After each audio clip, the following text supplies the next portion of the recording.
perkenalkan, nama saya Vita Anggraini dengan akhiran NIM 129. Di sini saya akan membuat video presentasi tentang kegiatan pertambangan dan studi kelayakan.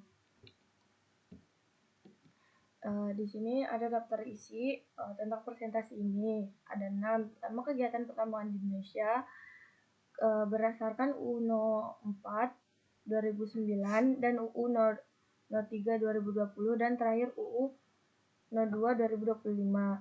Nah, yang kedua itu studi kelayakan berdasarkan Kepmen ESDM. Itu No. 1287 K garing 30 Mem 2018 pembagian komoditas. Nah, yang ketiga itu isi studi kelayakan per komoditas. Itu perbedaan dan persamaan antara komoditas tambang. Nah, yang keempat itu studi kelayakan contoh komoditas itu uraian detail satu komoditas pilihan. Keempat itu opini dan tanggapan penting studi kelayakan dalam industri pertambangan. Dan terakhir itu revisi daftar pustaka dan sumber. Nah, di sini kita masuk tentang kegiatan pertambangan di Indonesia.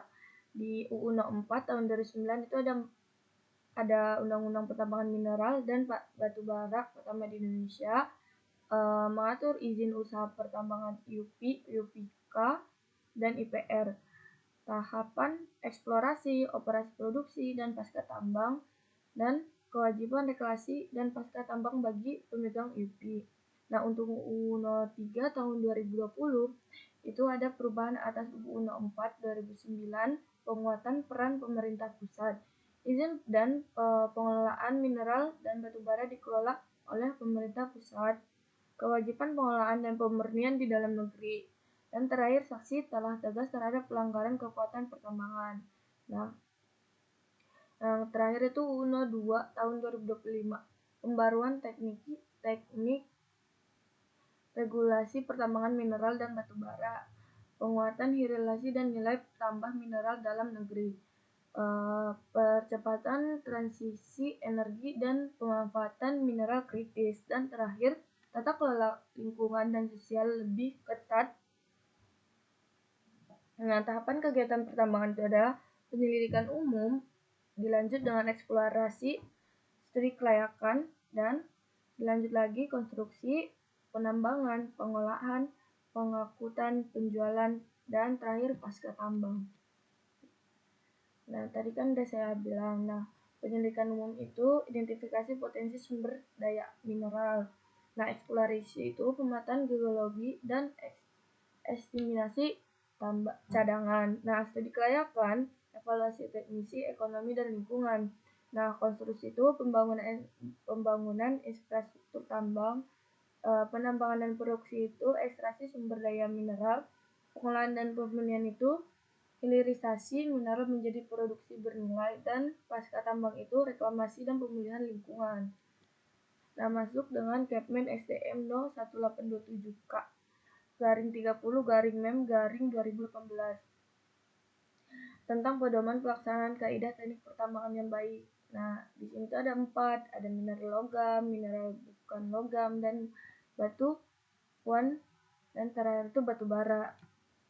Nah, lanjut isi studi kelayakan per komoditas. Di sini itu saya buat tabel. Itu pertama aspek studi kelayakannya, geologi sumber daya mineral itu dia minim logam, minim bukan logam, batuan, dan batu bara. Kalau geoteknik dan hidrogeologi itu dia juga minim logam, minim bukan logam, tapi batuan dia itu terbatas, tapi batu baranya tidak. Nah, kalau rancangan penambangan atau main plan itu dia min logam, tapi min bukan logamnya itu tidak terbatas. Batuannya itu juga batuan, batu bara juga iya. Nah, pengolahan dan pemurnian atau metalurgi itu minim logam, minim bukan logamnya itu terbatas, dia bukan batuan. Nah, dia juga termasuk ke batu bara. Analisa ekonomi dan keuangan itu minim logam, minim bukan logam, batuan juga, dan batu bara juga. Nah,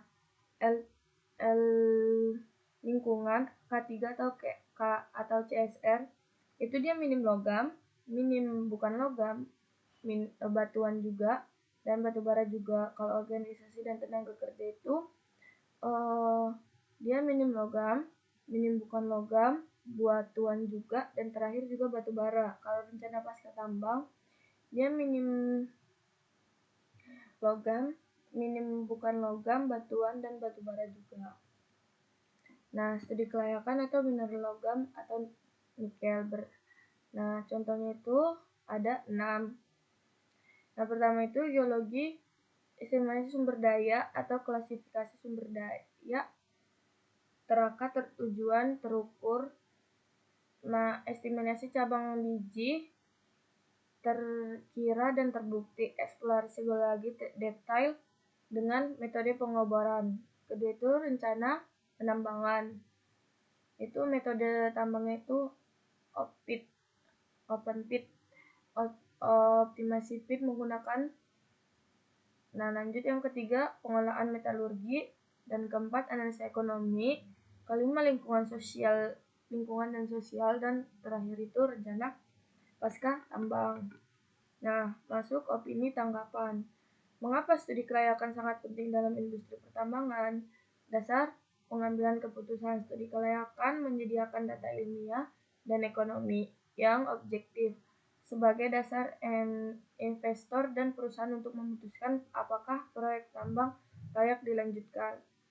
Nah, mitigasi risiko investasi dengan analisis NPV, IRR, dan sensitivitas harga komoditas, risiko kerugian finansial dapat diprediksi dan minimalkan sebelum modal besar diinvestasikan. Nah, perlindungan lingkungan itu kajian AMDAL dalam studi kelayakan memastikan dampak lingkungan diidentifikasi sejak dini sehingga langkah mitigasi dapat disiapkan sebelum operasi dimulai. Nah, kepatuhan regulasi itu mewajibkan studi kelayakan sebagai syarat izin operasi produksi sehingga dokumen ini menjadi tiket legal untuk beroperasi. Nah, kesimpulannya, regulasi kuat, diferensiasi komoditas, studi kelayakan sama dengan fondasi, hilirisasi, dan keberlanjutan. Nah, ini referensi atau daftar pusakanya. Nah, sekian dari saya.